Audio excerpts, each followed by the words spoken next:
Price God. ஆண்டவர் இயேசு கிறிஸ்து நாமத்தினாலே வாழ்த்துக்கள். ஒரு வசனத்தை வாசிக்கிறேன். சங்கீதம் 9 வசனம் 18. எளியவன் என்றைக்கும் மறக்கப்படுவதில்லை.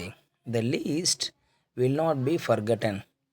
எளியவன் என்பவன் சமுதாயத்தில் புறக்கணிக்கப்பட்டவன். எளியவன் என்பவன் சமுதாயத்தில் பொருளாதாரத்தில் குறைந்த நிலையுள்ளவன். எளியவன் என்பவன் இந்த உலகத்தோட கூட போட்டி போட முடியாதவன்.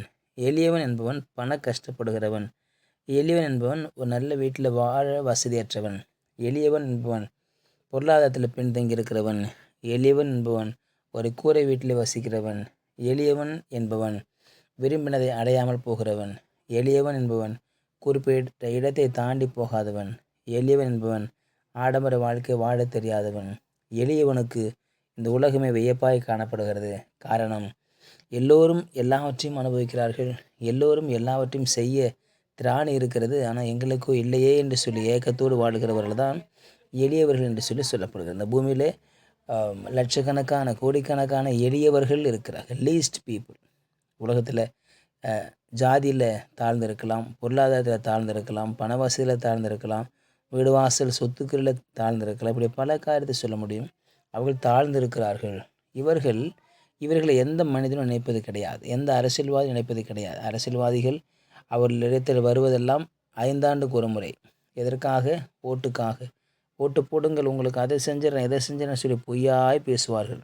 அந்த பொய்யெல்லாம் மக்கள் நம்பி அந்த இடத்துல ஒரு 500 ரூபா பணத்தை வாங்கிட்டு போய் ஓட்டு போட்டு வந்துடுவாங்க. அதுக்கப்புறம் திரும்ப 5 வருஷம் கழிச்சு தான் பார்க்க முடியும். ஆகவே இந்த நாட்டில் இருக்கிறதான மக்கள் எளியவர்களை ஒருபொழுதும் நினைப்பது கிடையாது. எளியவர்களை ஒருபொழுதும் அவர்களுக்கு நன்மை செய்ய வேண்டும் என்ற எண்ணம் இல்லாமல் இருக்கிறதான் நாம் பார்க்கிறோம். ஆகவே எளியவன் உலகத்தாரால் வெறுக்கப்படுகிறவன். ஆனால் கர்த்தருடைய பார்வையிலோ எளியவன் என்றென்றைக்கும், ஆல்வேஸ் என்று சொல்லப்படுகிறது. ஆல்வேஸ் என்றால் என்றைக்கும், என்றைக்கும் அவன் நினைக்கப்பட்டு கொண்டே இருக்கிறான். The least person always be remember. அவன் நினைக்கப்படுகிறவன். தேவன் அவன் நினைத்து கொண்டிருக்கிறார். தன் உள்ளத்தில் தேவன் அவனை வரைந்து வைத்திருக்கிறார். அவனுக்காக பாடுபடுகிறவர், அவனுக்காக பிரயாசப்படுகிற, அவனுக்காக வியாகுலப்படுகிற, அவனுக்காக அவனுடைய வேதனைகளுக்காய் தன்னை முற்றுமை அர்ப்பணித்தவர் ஆண்டவராகிய தேவன் என்று பார்க்கிறோம். ஆகவே தான் அவனை ஆண்டவர் என்னுடைய உள்ளத்திலிருந்து எரேஸ் பண்ண மாட்டேன், என்னுடைய உள்ளத்திலிருந்து எடுத்து போட மாட்டேன், என் உள்ளத்திலிருந்து அவனை வீணாக்கி போட மாட்டேன், என் உள்ளத்திலிருந்து அவனை நான் ஒருபொழுதும் தூக்கி போட மாட்டேன் என்று சொல்லி. ஆகவே தான் இயேசு பூமிக்கு வந்த பொழுது திக்கற்றவர்களை தேடி போனார், ஏழைகளை தேடி போனார், குடர்களை தேடி போனார், வியாதியசரை தேடி போனார், பிசாசு பிடித்தலை தேடி போனார். பாவிகளை அவர் ரட்சிக்க முடியாக வந்தார். அவர்களுக்கு உதவி செய்தார், உணவில்லாத உணவு கொடுத்தார், நன்மை செய்தார், தேவைகளை சந்தித்தார், அற்புதம் செய்தார். ஆகவே இயேசு இந்த உலகத்தில் எளியவர்களை தேடி வந்தார் என்று சொல்லி பார்க்கிறோம். இந்த பூமியில் வாழ்கிற அநேக எளியவர்கள், நாம் கூட எளிவில்லாதனால காணப்படலாம். எது குறைவாக இருக்கிறதோ அவர்கள் எளியவர் என்று சொல்ல முடியும்.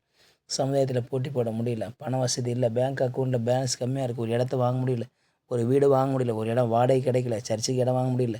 இப்படி பல காரியங்கள் பொருளாதாரத்தினால மிகப்பெரிய சவால்களை சந்தித்து கொண்டிருக்கிறோம். ஆனால் தேவனுடைய வார்த்தை சொல்லுகிறது, எளியவர்களாகி நீங்கள் என்றென்றைக்கும் மறக்கப்படுவதே கிடையாது. காரணம், நான் உங்களை நினைத்திருக்கிறேன், நான் உங்களை என் உள்ளங்கையில் வரைந்திருக்கிறேன், நான் உங்களை என்றென்றுமா நினைத்திருக்கிறேன். நான் உங்களை நினைத்திருக்கிற நினைவு தீமைக்கானதல்ல, அது நன்மைக்கு எதுவானது. நான் உங்களை குறித்து வைத்திருக்க எண்ணம் அது பொல்லாத காரியங்களுக்கு அல்ல, நல்ல காரியங்களுக்கு. நான் உங்களை குறித்து வைத்திருக்கிறதான எண்ணம், ஏக்கம் எல்லாமே சரியானது. காரணம், நான் உங்களுக்காக செய்யப்போகிற காரியம் அதிபயங்கரமாக இருக்க போகிறது என்று பார்க்கிறோம். ஆகவே தான் மறக்கப்படாத ஒரு நபர் தேவனுடைய பார்வையில் எளியவர்களாக இருக்கிறது தான். நீங்கள் நாளும் இந்த பூமிக்கு, இந்த சமுதாயத்துக்கு எளியவர்களாக காணப்படலாம். இதை அடைய முடியவில்லை என்று சொல்லி ஏக்கத்தோடு இருக்கலாம். ஆனால் காலம் வருகிறது, அந்த நாட்கள் வருகிற பொழுது தேவன் நம்மளாம் மறக்கலை என்று சொல்லுகிற அளவுக்கு அவர் நமக்கு செய்ய ஆயத்தமாக இருப்பார். ஆகவே அவரோடு காத்திருக்கலாம். நமக்காக கர்த்தர் யாவையும் செய்து முடிக்கிற தேவனாக இருக்கிறார். எளியவர்களாக, கூக்குரல் அற்றவர்களாக, குரல் அற்றவர்களாக, பலன் அற்றவர்களாக, சமுதாயத்தில் போட்டி போட முடியாதவர்களாக இருக்கலாம். இந்த இடத்துல வாங்க முடியுமா, இந்த சபையெல்லாம் கட்ட முடியுமா என்று சொல்லி ஏகத்தோடு அழுது கொண்டிருக்கலாம். ஆனாலும் கர்த்தர் நேரம் வருகிற பொழுது, நாள் வருகிற பொழுது அவர் செய்ய நினைத்ததை ஒருவராலும் தடுக்க முடியாது. அவர் செய்ய நினைத்து செய்து முடிப்பார் என்று பார்க்கிறோம். ஆகவே ஆண்டு சமூகத்தில் நாம் அதிகமாக காத்திருப்போம். கர்த்தர் நமக்காக யாவையும் செய்து முடிப்பார். நம்ம ஒரு நாளும் அவர் மறக்கிற தேவன் அல்ல. ஜெபிக்கலாம். பரிசுத்த நாளுக்காய் ஸ்தோத்திரம் பண்ணுகிறோம். கேட்ட வார்த்தைக்கு நன்றி ஆண்டவரே. இந்த பூமியில் எளிவெல்லாம் காணப்படலாம், ஆனால் நாங்கள் மறக்கப்படலை. உலகத்தாரால், பெற்றோர்களால், சொந்தக்காரர்களாய், உடன் பிறந்தவர்களாய் நாங்கள் மறக்கப்படலாம். ஆனால் நீர் ஒருபொழுதும் மறவாத தேவன். எங்களை மறக்காமல் வைத்திருப்ப கண்டி செலுத்துகிறோம். உடைய கருத்தில் தாழ்த்து இயேசு நாமத்தில் பிதாவே. ஆமேன். ஆமேன். You will be succeeded.